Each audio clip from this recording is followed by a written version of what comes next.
Strange. Strange. Strange. Strange. Strange. Strange. Juan.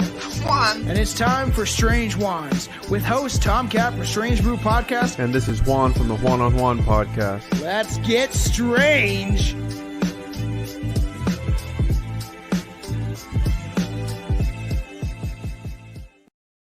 Bruh.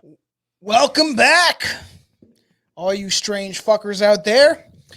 This is another episode of Strange Juans. And I'm one of your hosts, Tomcat, a.k.a. Tom Thompson. Yo, can we record that intro again? Like this is Juan from the Juan on Juan Podcast. No, it's not happening. Oh, fuck. Anyways, this is Keep Juan it. from the Juan on Ballsack Podcast, your other host. And crabs are better people than landlords. I just found out that if a hermit crab finds a bigger shell, it'll explore it and see if it can fit in it. If the shell is too big, wait, hold on, I fucked that up. It'll explore it and see if it can fit. And if the shell is too big, it will wait by the shell for up to 8 hours as other crabs come along and try it out. As they realize it is too big for them as well, they queue up next to the shell and form a line from biggest crab to smallest and wait for the crab that is the perfect fit. And they all exchange shells in sequence so everyone gets a new home. That's a Juan fun fact for the day. That's crazy, what the fuck? dude. That is really strange, actually. Very strange. You're not going to ask about this? Tom, what is that? I mean, you've been flexing. I don't know what the fuck that creepy shit is. It looks like you. Chelsea's dad got it for me. He's like, I thought you'd like it. Everyone got like a cookie jar thing he found. And he's like, I thought you'd like it because it's creepy. And it's this monk and it says, "Thou shalt not steal."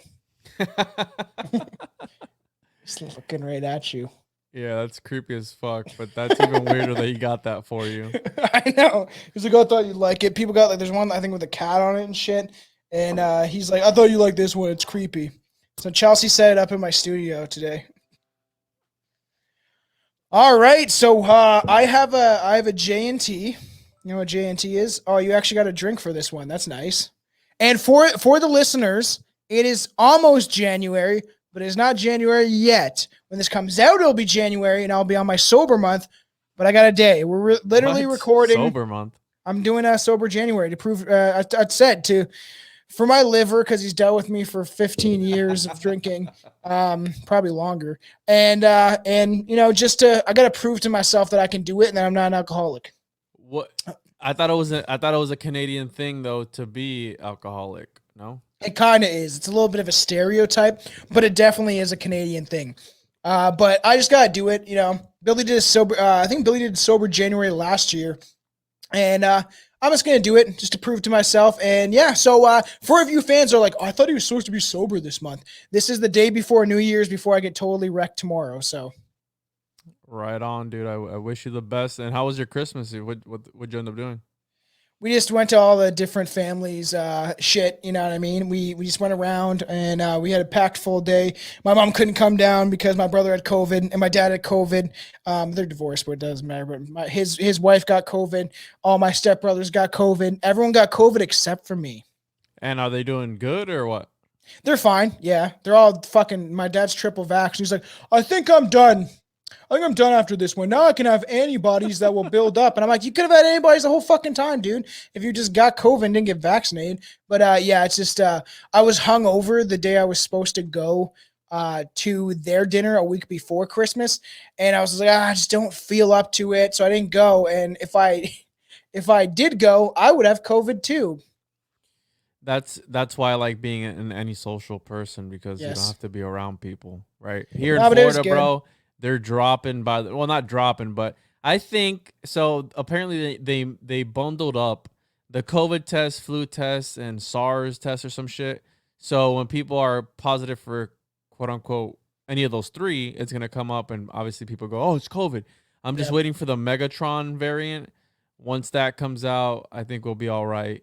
And I think what's going on around right now is just the flu, which they've rebranded it, right? Yeah, They've opened up a new market for it because now they can just push their fucking tests. Imagine how much money they're making off the tests. Yeah, off the test, there's fucking shots, everything. They're fucking making a It's killing all right now. about, if it's not about population control, if it is not that big of a conspiracy, it is 100% about money. 100%. And here in Florida, dude, they're like the cases are just dude. I know at least right now probably like 5 people who have it that I know Yeah. that I don't know them personally, but I know 5 people like that are connected through somebody that I know who's Yeah. my family that they have it. It's like, oh, so and so's girlfriend has it. Yeah. And Everyone that I so-and-so's, know that has it is vaccinated. yeah, Everyone that's I know also that the has thing it. too. And it's just like, this is my reason of why I never got it. First of all, because I've known people that have really severe side effects and stuff like that too. But also the whole idea is like, oh, if you get it, you'll fucking, you'll like, it'll lower your symptoms and you might not get COVID. And then everyone that I know that has got vaccinated has pretty much had COVID. So it's I don't just know, dude. I think that. stupid. What's your New Year's resolution? My New Year's resolution is to demolish the government and to rise all up with the other Canadians that are not clueless to the lies and bullshit they're fed. No, my New Year's resolution it would have been, because now we're gonna into January. We're into 2022, where the whole world's gonna go nuts, and who knows what's gonna happen. The collapse. 2022. The collapse. 2022. No, 2022. So it's gonna be The same shit over and over and over again. We're living in Groundhog's Day, but essentially, I used to drink a little less. I'm gonna eat chicken and vegetables like every day. I'm gonna get on a crazy diet. Not even a diet, I'm just gonna eat like almost like a carnivore diet kind of shit, where I'm just gonna eat chicken and fucking vegetables every day, and that's it. And then I think it's to I don't know, to get not to be on social media so much, because it does plague our society with a bunch of bullshit. I thought one of your New Year's resolutions would be to grow a little bit taller, but I guess not. That will never happen. I'm used to it. I came from the. And I can't believe your cave girlfriend dwellers. said yes to you, bro. I know. I am engaged now. Finally, after Congratulations, dude. 12 years. You fucking piece of shit. Well, it's more like 8 or 9, because we took a break and shit happened in between. We've been on and off for 12 years, so Nice. it is official. I'm happy for you, bro. That's good that you found somebody that puts up with your shit, because I know. I could barely put up with your shit, and I don't really. I know. I don't live with you, so. I don't even know why anyone puts up with my shit. I should be in a fucking. I should have a straight jacket on in a fucking padded room, according to a lot of people. But I think that they should, because to live in this society, in this world today, it's like being the only sane person in an insane asylum. It's literally what it's like. Yeah. Because all these people are like, well, go get the shot. You might get COVID. You might spread it to me. It's like, well, you got COVID. It's like, and they just don't know what to say, and they have no fucking logic. Everything's flawed. The common sense is out the window. There's It's a distraction, dude. Look, they just found Ghislaine Maxwell guilty. Yep. And that's that. Yeah. It's like, wait a minute. I thought that this was like one of the biggest pedophilia rings ever. Everyone that was on his flight log should be investigated. Yeah, but they're not. Person. It's a distraction. The CDC just came out and said, "Hey, we're gonna change quarantine to 5 days." So, yeah, because the CEO of whatever fucking airline that was or whatever came out and was like, "Hey, can you guys lower it down a little bit?" Sure. So everything we've been doing this whole entire fucking time is bullshit. We've been shutting people down, shutting businesses down, and people are suffering for what? It's a bunch of bullshit. So I forgot to press record, but it is recording on Roadcast or on the fucking stream. So let's just do the beginning over again. Welcome to the podcast.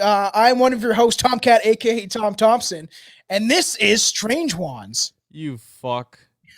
This is Juan from the Juan on Juan podcast. Anyway, you still got it though, so it's fine, right? Yeah, we're all good for the video. But I'm just gonna do this for the audio, because maybe we'll just skip all that shit about COVID and bullshit. All right, cool. All right, so well, okay, wait, let's just, because I have to edit this part out now. So what's going on, everybody? Another episode of Strange Wands. It's finally 2022. And the cases keep rising and people keep complying, and everyone in my fucking family has COVID and they all have vaccines. But guess what? I don't have COVID and I never got it. So I never got the clot shot. And guess what? I'm the only one that really doesn't have it. So yeah, it's strange. I think I already had that shit back in 2019. So yeah, I swear Chelsea had it a couple weeks ago, man. So yeah, that's right. I forgot that she was sick. Fever, fucking couldn't, every symptom, literally every symptom, but then she tested negative. But they even just came out and said, like, I think it was the CDC said, well, we don't really know how accurate those tests are, because people were lining up to go get tested.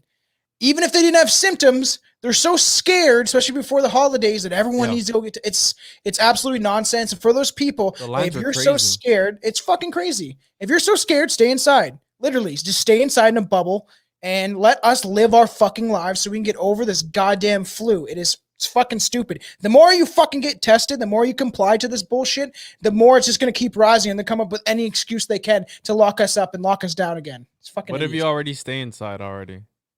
Well, then you're golden, man. Then live your life. Be an introvert. I'm an extrovert, but you know what? I still would rather stay inside because I have no faith in humanity anymore. You saw that meme I posted? Which one? The one it's like the when I was like a faith in humanity restored. Oh yeah. Did you see the one that I posted on my story, and it's just like bro, you got myocarditis and COVID and you're triple vaxxed. And it's this guy, he's like, give me one more. Yeah, Anton wrote to me, bro. He's like, dude, did you not read the last line of that meme? I was like, that's the point, bro. Fucking Anton, dude. I was like, what the fuck? Yeah, people don't get the joke. But yeah, do you want to jump into this shit? Yeah, let's get into it. I poured myself GT, a good old gin and tonic. Chelsea got me like for Christmas a bunch of these like mixers. And yes, for all the fans, I am doing a fucking sober January. We are literally recording the day before New Year's, before I get totally tanked tomorrow. So that's why we will be in 2022 when you guys hear this. So I will have a sober fucking month, but you will hear probably a couple episodes where I'm still drinking because we record ahead of time. But this is pretty good. You got me a bunch of these mixes. So it's tonic, gin, and then I got this bottle of like, essentially it's just like the flavor that bartenders use for gin and tonic. It's actually pretty good. And then she got me a bunch of these little bottles. They all have Star Wars figures on it, but they got like pina colada, strawberry daiquiri, all these different mixed drinks. So for New Year's, I'm just gonna drink a bunch of different mixed shit.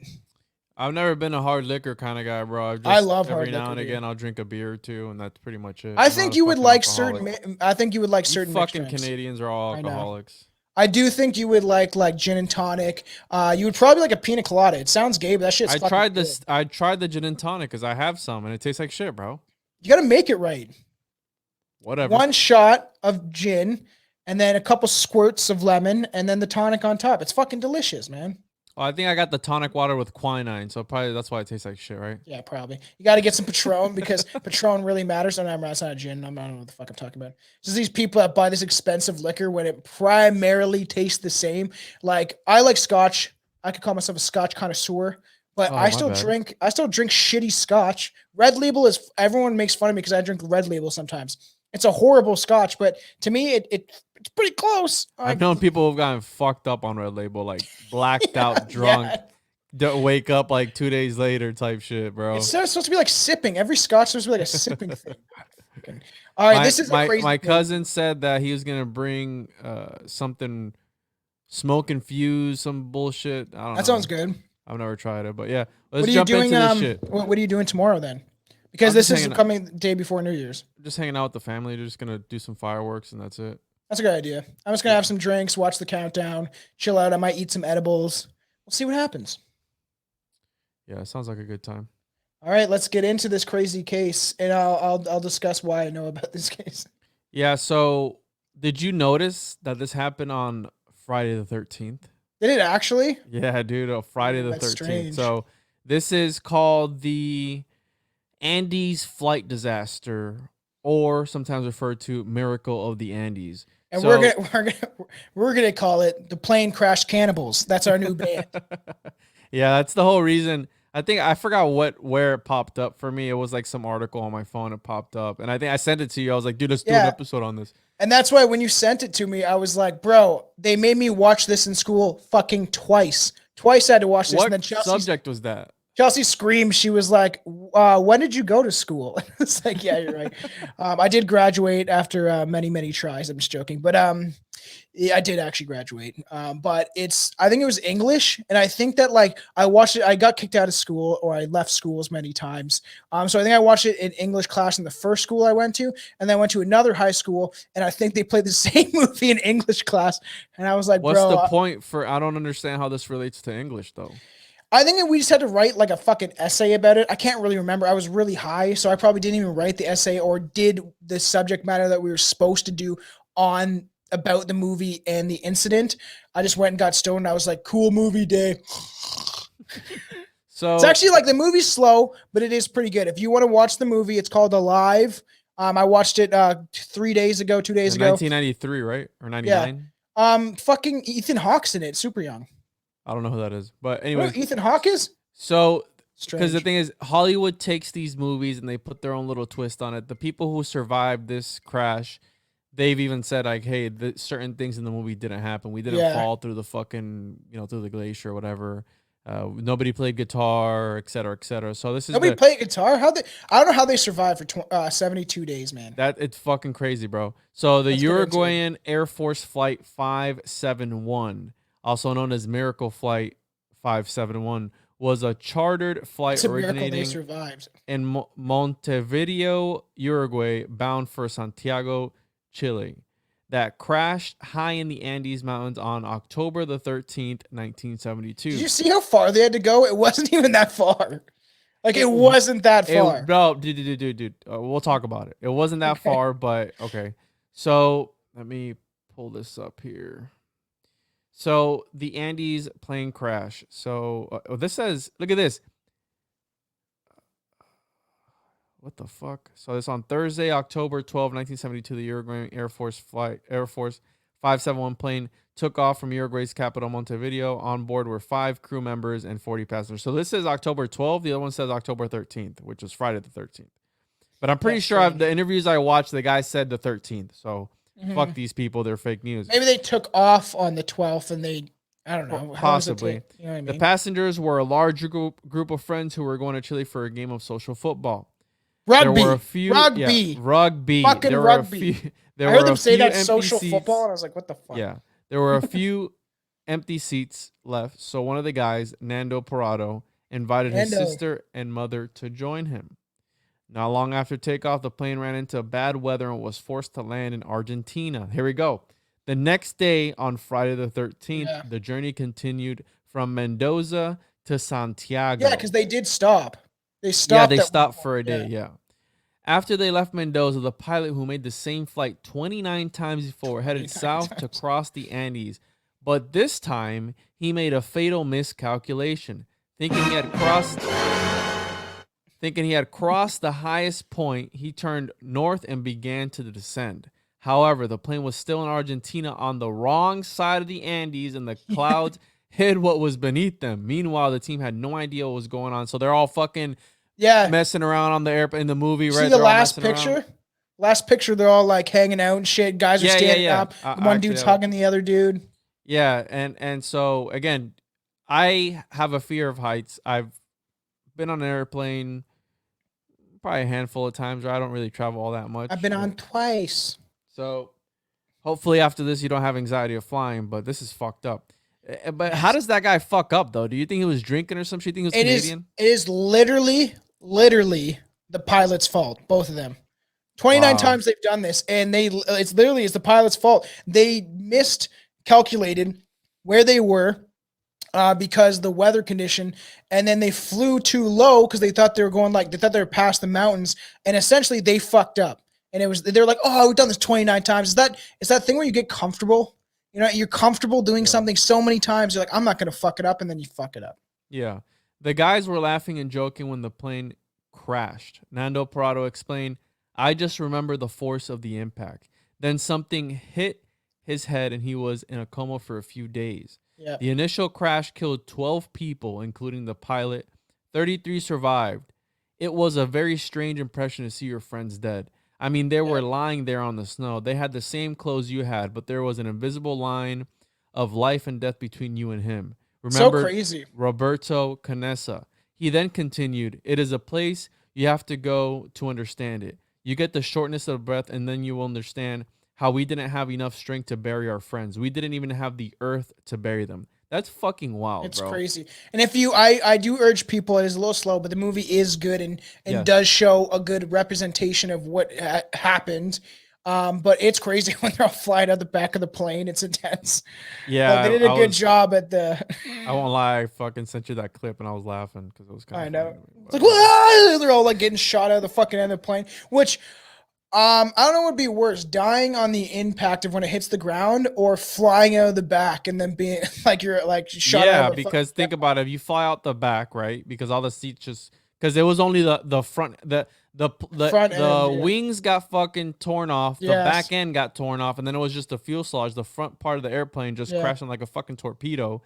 Yeah. So imagine flying out the back of that, dude, still being alive. Let's say you land in some snow, you're tied up and you're still alive and you just freeze to death. That's fucking horrible. Yeah, because in the movie they do show that later on when we Yeah. get to it, they find the back end of the plane, and they're like, It oh was wow, negative look, up to more dead negative people. 35 degrees below zero.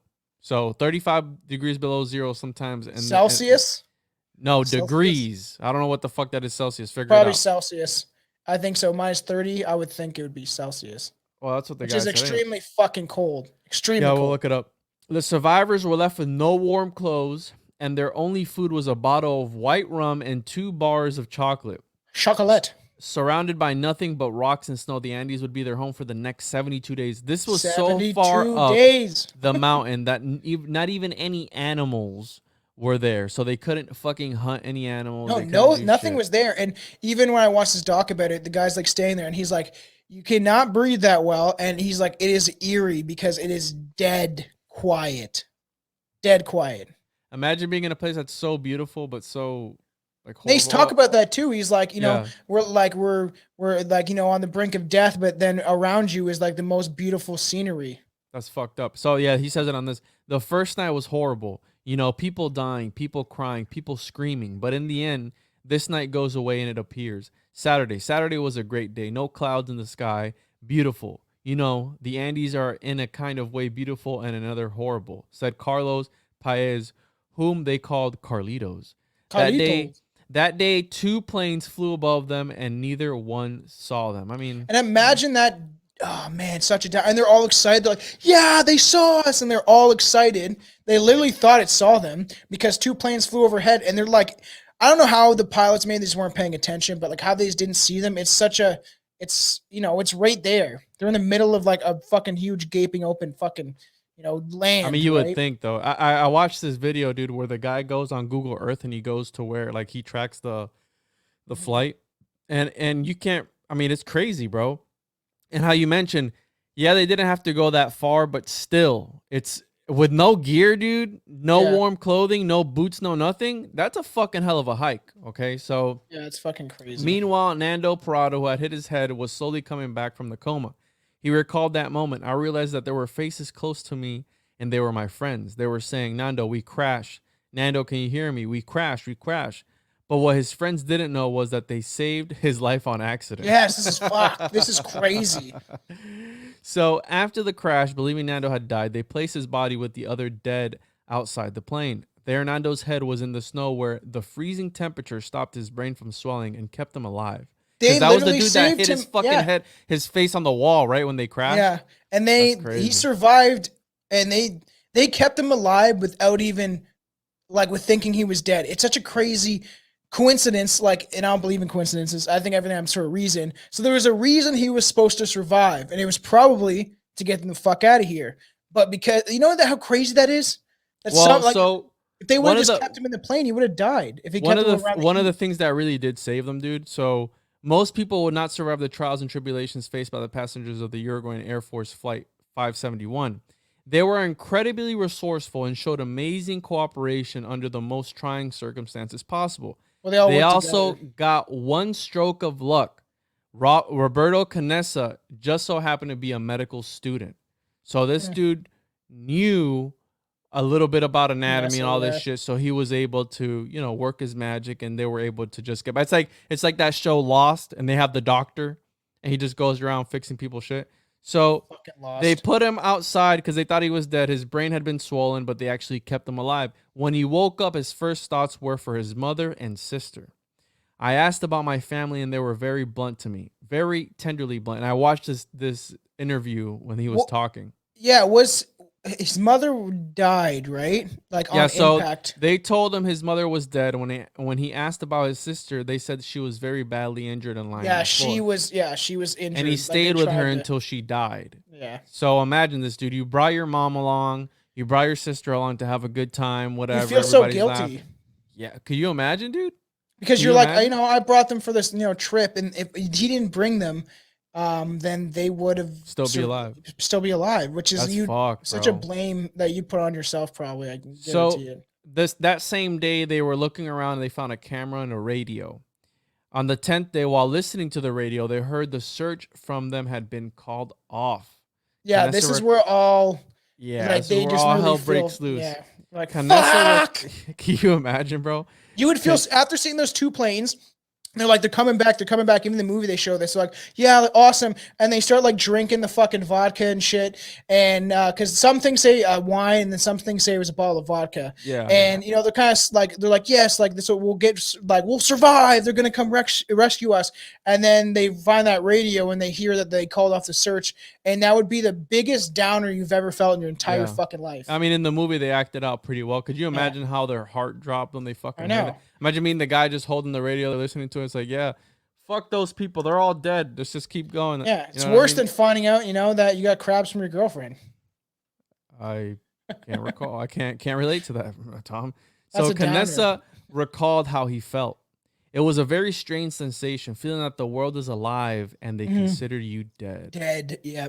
Nando added, when you're abandoned to die at, 13,000 or 14,000 feet with 35 degrees below zero, no food, no water, no help, no rescue, you turn yourself into a survival machine. The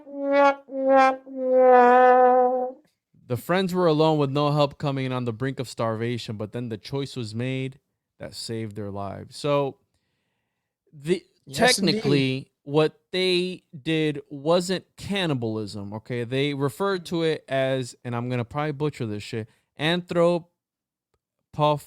I think that's how you say it. Yeah, eating of human flesh by for humans. the needs to survive, though. Yeah.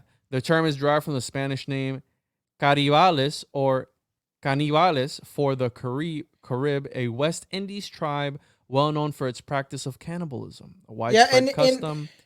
Going back into early human history, cannibalism has been found among peoples on most continents. So there's tons of cases of cannibalism. We literally have done 2 episodes on cannibalism. Me and my cousin did one, the very second episode ever of Strange Brew, but also me and Billy dived back into it like a year ago. And there's so many stories of cannibalism and history of cannibalism. We even did one, me and my buddy Raz, while Billy was away, we did Sacrifice to the Gods, which was all about cannibalism and sacrificing children and stuff to the gods. But it is a crazy thing because this is documented, right? They have the ability, it's in the, it's not, it's a little recent. It's not too recent, but it's still recent in history comparatively to other things. But there's many times I could imagine that have never been recorded about people eating other humans to survive certain things.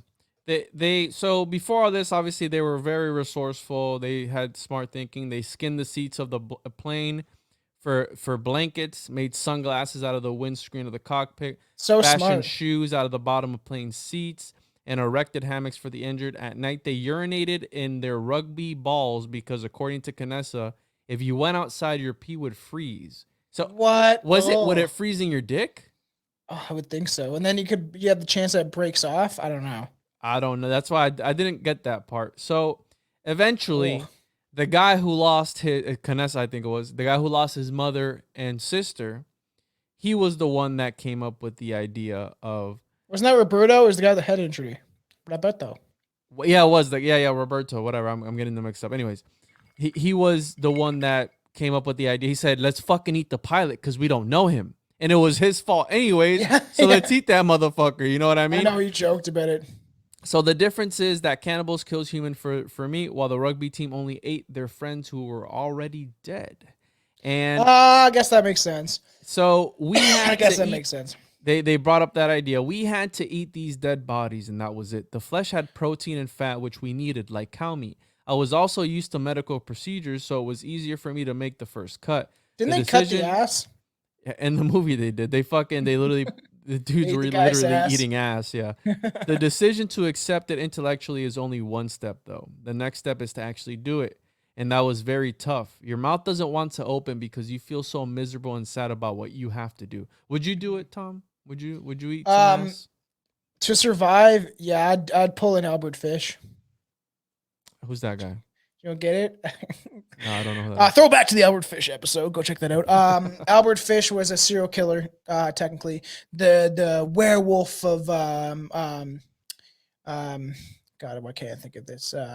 But essentially, he's known as the boogeyman, the werewolf of Wisteria.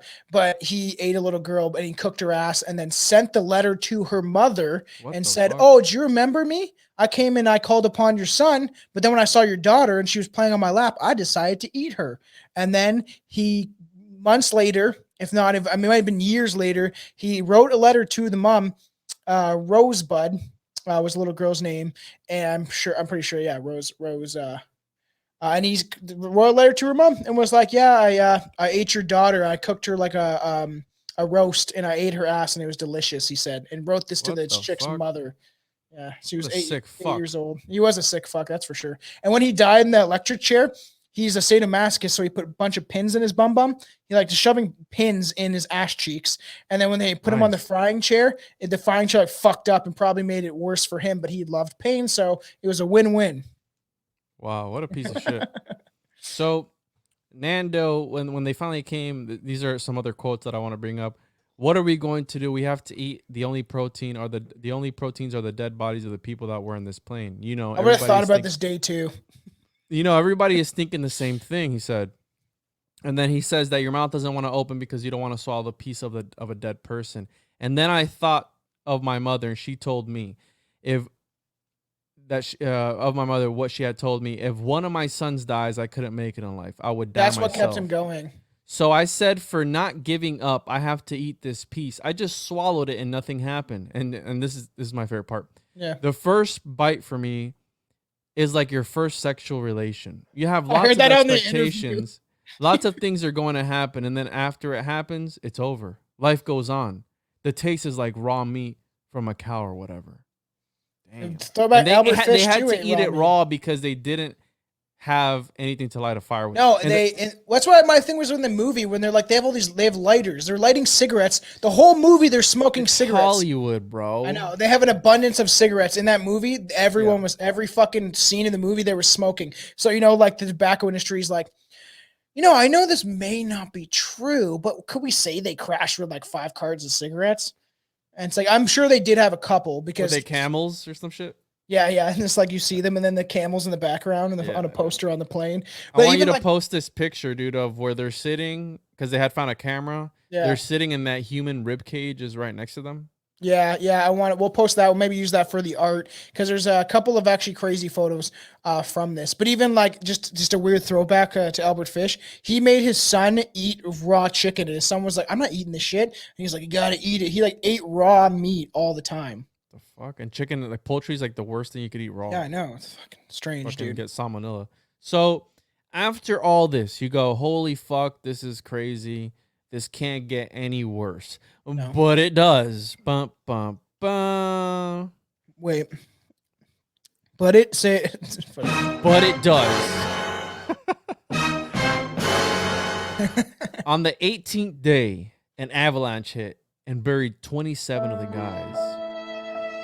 Nando said about the experience, it was so fast, like lightning hitting you. More than a dozen men lost their lives that day. As time passed and hope was fading, the remaining survivors realized they had to cross the Andes and find help. The choice for the mission only fell on way. Nando and Canessa. And one of the guys that was buried, he said, "This is how I'm gonna." On one of the interviews, he goes, "This is how I'm gonna die because I just knew I was gonna die. I was buried. They were buried under the snow for days, bro. Yeah, after the avalanche hit, it After was the fucked. avalanche." And the dude's like, "Yeah, I was just laying there saying, this is how I'm going to die." He's like, "I had a warm sensation between my legs as I pissed my pants." Yeah. And then somebody like unburied him right there when he was fucking thinking that. So could you imagine, bro? I know. And that's, imagine being because the guy that broke his legs, I was like, when we were talking about this earlier, I was joking about, imagine being that guy and he's like falling asleep and they go to eat him. Like, bro, I'm still alive. Stop eating my fucking legs, man. But Yeah. it is kind of fucked considering, because even I think it was Nando that said like, I'm gonna have to do this because if I stay in this plane, I'm gonna eventually have to eat my mother and my sister. Yeah, bro. Like, I'm eventually So- gonna have to eat them. So they decided to go on a hike, right? And the reason that he went was because of that, because he didn't want to have to eventually eat his mom and sister, which they didn't end up eating them. In the end, they didn't end up having to eat them. But There's one guy in the corner be like, "That's my mom, bro," and he's like, "Yo, she tastes the best out of all of them." so they went on a hike with human meat wrapped in football socks. Yeah. So Carlitos explained how Nando's motivation was that if he stayed, he would eventually have to eat his mother and sister. Canessa, the second volunteer, said, "Nothing is tougher than to die sitting there." On December 12th, 2 months after the plane crash, 2 fucking months, bro. So crazy. Nando Parado and Roberto Canessa left the crash site and headed west. They had no equipment, no climbing experience, and their only food was human flesh wrapped in football socks. It took them 3 days to climb the first mountain. Nando remembered that moment. The worst part was the last part of the third day when I reached the summit of the mountain.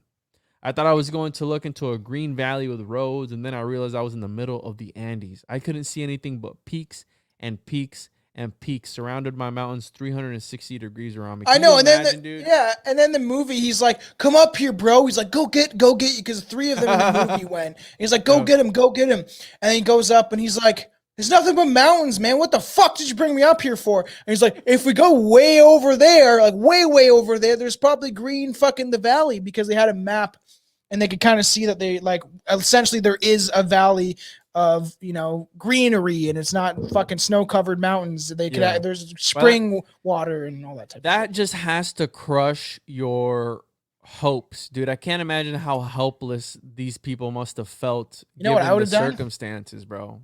I would have jumped off that mountain right there. Like, fuck it. And it's like, well, Tomcat could have survived. We found out that, we're able to do this, but he just decided, all right, I've had enough of this. And he jumped off the mountain. Would you eat the people, dude? If I had to, yeah. To anything to survive, you're at that moment of like survival instincts. It's going to kick in. And according to some conspiracy theorists, Anton didn't want to agree with me on this one, but, and McDonald's has a bunch of human meat in it, supposedly. A lot of fast food has human meat. Fucking doesn't. You fucking conspiracy. You fucking Alex Jones. It's a conspiracy. McDonald's has human meat in it. So, on a different note, Canessa revealed what kept him going.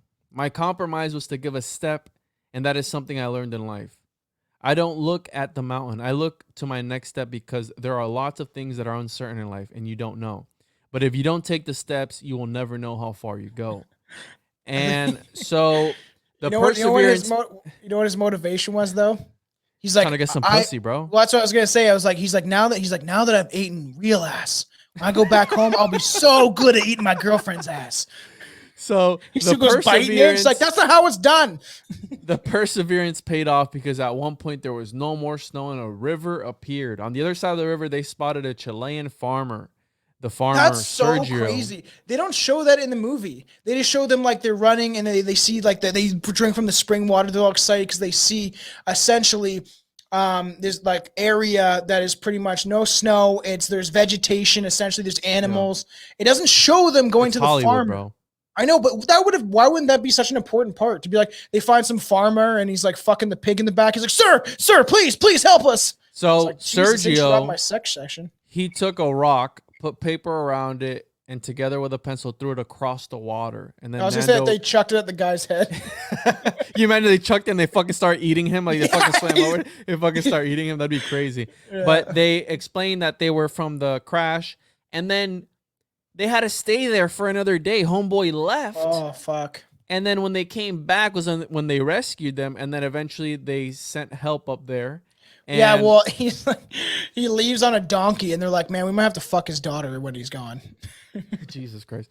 So when they find them, they send up helicopters, and back at the crash site, Carlitos recalled the moment he heard the helicopter arriving. We started hearing the beautiful noise of the helicopter coming, and then they appear. Those beautiful birds, you call them freedom birds. Mm-hmm. 16 men were saved. 29 people had lost their lives. And cool, they were saved. They had to do 2 trips. So when they went to go get the first people, the weather the next day was fucked up or whatever. That's fucked. So some people had to stay for another day, but they had left people with them. But then did they leave them food? Yeah, they left. They bring food, they left people. They left some people with them to like take care of them. So like Yeah, they left that people with makes equipment. sense. So there's this interview that I was watching, and the guy, there was all of them together, right, by a helicopter, and they were like, yeah, so the guy goes, and it was in Spanish. They ask him like, hey, do you have any family? And he goes, well, I had my mom and my sister with me here, but They're over there. but they died, right? And then he goes, so how were you guys able to find the sustenance and this is all in Spanish and the food? What did you guys eat? And then the Ready guy ass. hands he puts the mic in front of the guy's face, and the guy smirks, bro. And then some guy in the back goes, yeah, we're not gonna talk about that right now. He goes, yeah, we're not gonna answer that right now. So after the fact, the joy of their survival turned into a horror when it was found out how they survived. And Nando says, I know 100% of the people who might be watching this program, because this is an interview. Yeah. Oh, I wouldn't have done it. If you were there, you would have done it, he said. People do crazy things to survive. Trust me. Yeah, so after the fact, Carlitos turned his experience into a career. He spent years traveling the world. Robert Crazy. Canessa became a children's doctor, a cardiologist, and then he also had ran How's for that president. going for him now? Well, he's still a doctor, I think. All the children And, myocarditis. Nando Parado became a fucking race car driver, bro, for 25 What? years, and he had a family and hilarious. everything else. And so, when asked what we can learn from his experience, Roberto Canessa said the following: in life, your plane might fall once. You must be ready for your plane crash. We receive from life lots more than what we need, and we do a lot less than what we can. If you have decent kind of food to eat, if you have a bed, if you have water. Then he stopped because he was crying, and I watched this. Life is more simple than what we think. We really make it complex. And all three men are still alive today. And you can actually go on an expedition with one of the guys to the Andes crash site, and they take you up there. Really? There's a memorial there right now. I And know, there's I've seen still the memorial. some pieces of the plane there. It's like pretty much buried, but it's just fragments. Yeah, just fragments and just like seats and shit like that. I would have been that annoying kid that's like, sir, put on a sleeve, be like, what'd the body taste like?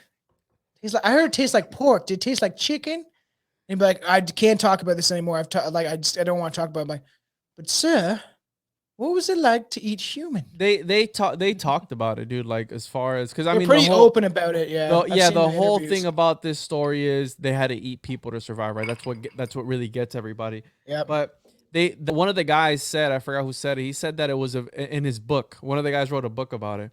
He says that it was a very spiritual experience for him because he felt that when he consumed those other people, it was kind of like they were in him, and he was, like he was, because now I remember what he said. He said that he recalled when they were eating the people of Jesus Christ and his 12 disciples when they were doing the Last Supper, and they give him, a piece of my body, and the wine is the blood. I was like, what the fuck? Yeah. Like, who thinks about that? Because then the church condemned them, and we're like, you guys are fucking, you guys committed heresy or whatever the fuck, or sin. Christ is a symbol of fucking cannibalism. That whole eat the body and drink the blood shit is a symbolism of cannibalism. And man. then when the church found out why they had to do it, the church like forgave them. They were like, oh no, you know what? It's cool, bros. It's cool. Well, it's like when warriors would kill their enemy, especially if they were a strong warrior and they battled them, they would eat the warrior's heart because they wanted to gain their powers. Yeah, That's how and these people, they actually ended up eating the organs of these people. They ended up eating the brains. Yeah, bro. They ended up doing a bunch of shit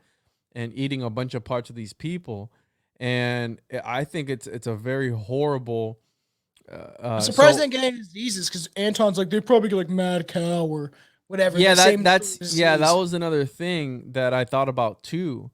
And so it's because their body was just trying to eat whatever it had. There was another guy, Strouch, and he says here, and at last I was convinced that the only way to live, that I was the only way to live. Eat human meat. I want to live. I was very young, and at the beginning when I realized it was what I was going to do, my mind and my conscience was okay, but physically it was very difficult to get it in the first day. Even to us, they were very small pieces of frozen meat. It doesn't taste anything. I get used to it. At the end, absolutely disconnected with the origin of that food.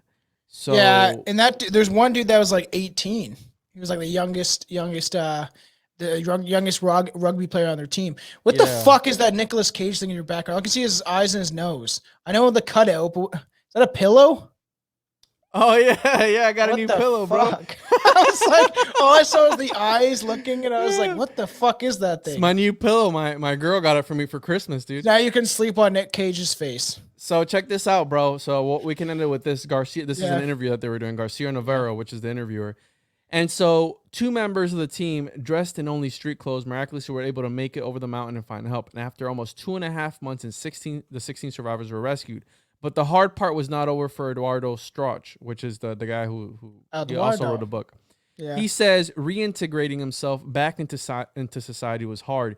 It took him Every years. person he looks at, he's like, food? Food? But at the same time, he found that he had grown spiritually during his ordeal in the mountains. And he replies to him, he goes, "My body and my mind start expanding in the universe. It was really amazing just to manage my mind, my thoughts.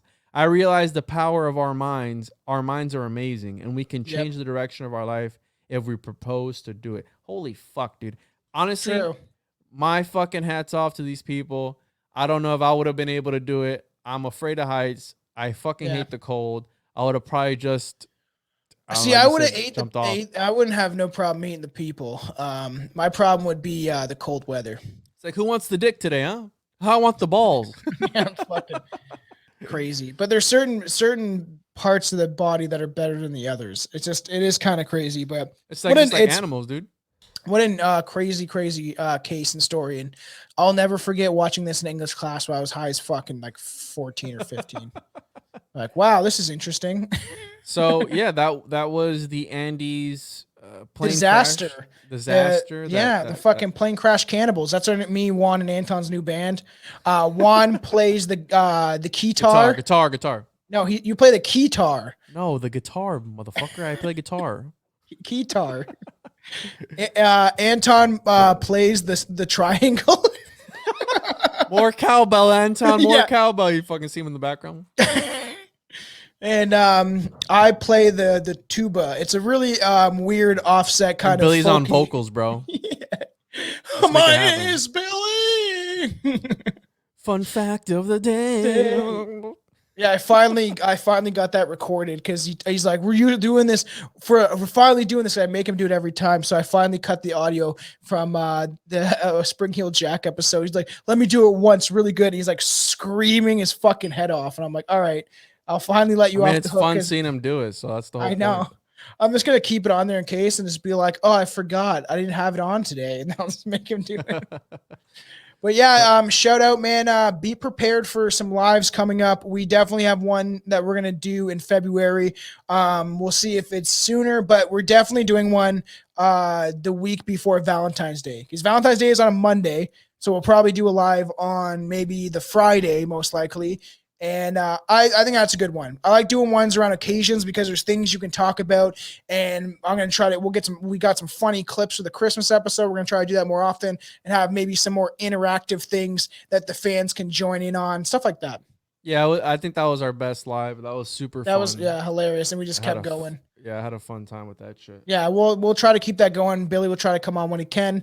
It's just hard for him to get time off and stuff like that. But we have a lot of things coming in this year. We're going to beef up the Patreon. We're changing up our merch site and everything. And so that's how you support us, is buy merch. Because you know what? I don't even care about the money, about the merch. More or less, I want to see the fans rep it and show off the podcast and they enjoy. Like, that's what I'm about. Like, the money is nothing to me.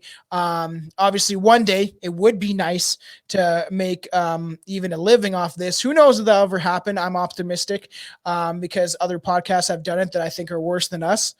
For sure. Stereo 51. But I do think that, like, I would just rather people rep it. Like, we don't make too much off the merch, but man, wearing those shirts and showing them off and having other people like, oh, what's that? That's how you get, word of mouth is the best way to spread podcasts. Also, leave a rate and review. Rate and review us. It also helps us out a lot too. Yeah, you fucks.